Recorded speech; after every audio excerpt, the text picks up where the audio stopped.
cover the Sidewinder heat-seeking missile, and our professional instructor will give us the descriptions and everything, and then we'll shoot some stuff down. So let's get started.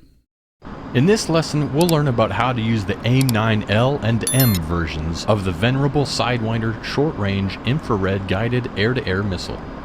Using a cooled infrared seeker, the Sidewinder locks onto the hot elements of a target, most often the engines. Best used in close-range dogfights, the Sidewinder is a fire and forget after launch. However, the Sidewinder can be decoyed by flares and is less effective against ground clutter.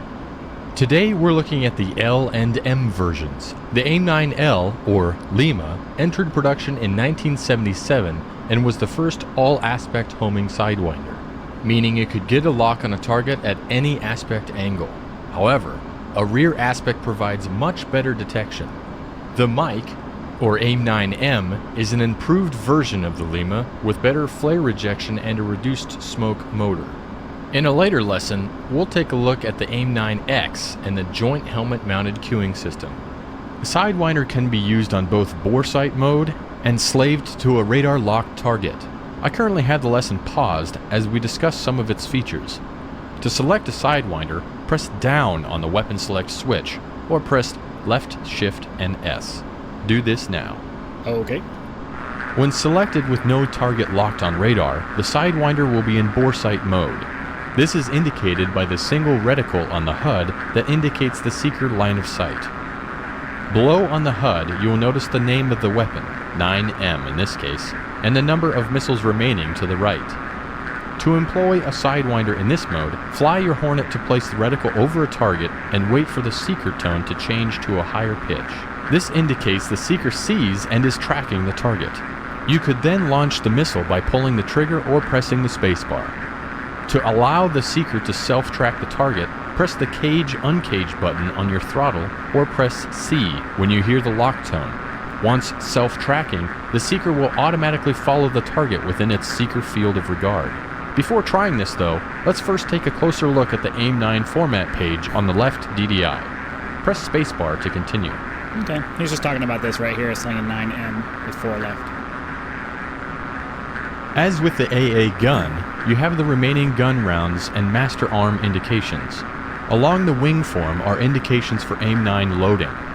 9L indicates stations with AIM-9L, and 9M indicates stations with AIM-9M. The selected station includes an SEL for selected below it. To cycle through AIM-9 stations, press the AIM-9 select switch on the weapon select switch, or press left shift S. This allows you to switch between AIM-9L and AIM-9M versions. When you are ready, press spacebar and I will unpause the lesson. Okay. You now have 2 MiG-29 drone targets ahead of you. Fly to place the reticle over one of them until you hear a higher pitched lock tone. You can either launch an AIM-9 now by pressing the trigger on the stick or spacebar on the keyboard, or initiate a self-track by pressing the cage-uncage button on the throttle, or pressing C. Once self-tracking, launch an AIM-9. It may take more than one to bring down the MiG. Splash 1. Keep an eye on the second MiG-29 and follow it. We will use a radar-slaved track for that one. Follow the second drone. To lock up the second drone on radar, press up on the sensor select switch or press right alt and semicolon. This will place the radar in air combat maneuvering or ACM mode. Keep following the second drone. When ACM mode is first selected, the Boresight auto acquisition mode is selected.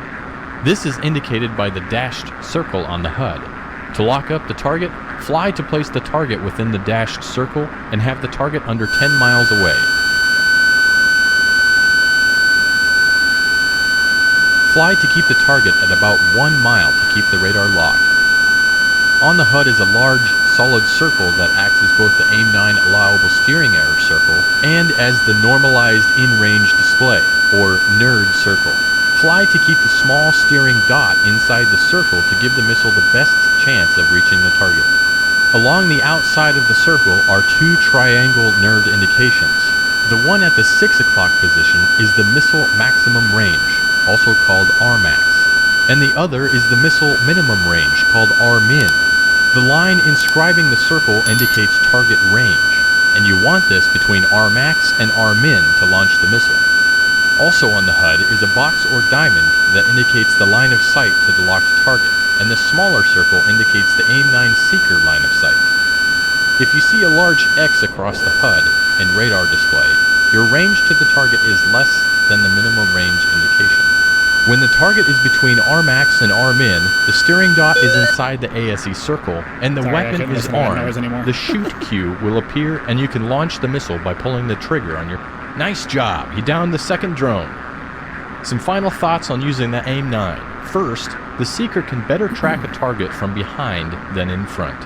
Second, if the target is expending flares, it may decoy your missile. Third, the AIM-9 does not have a large warhead, so it may take more than one to bring down a target. Press escape to end the lesson. Okay, so the moral of the story is you can use the radar or you can use the little they both use radar to do a radar lock, but you can use the Boresight to get them in, or you can use the radar lock to get them in. The easiest way is probably the Boresight, so we'll probably do that for the most part. So yeah, that's the end of this lesson. Let me process this, get it uploaded, and then move on to the next one. Thanks guys, see you next time.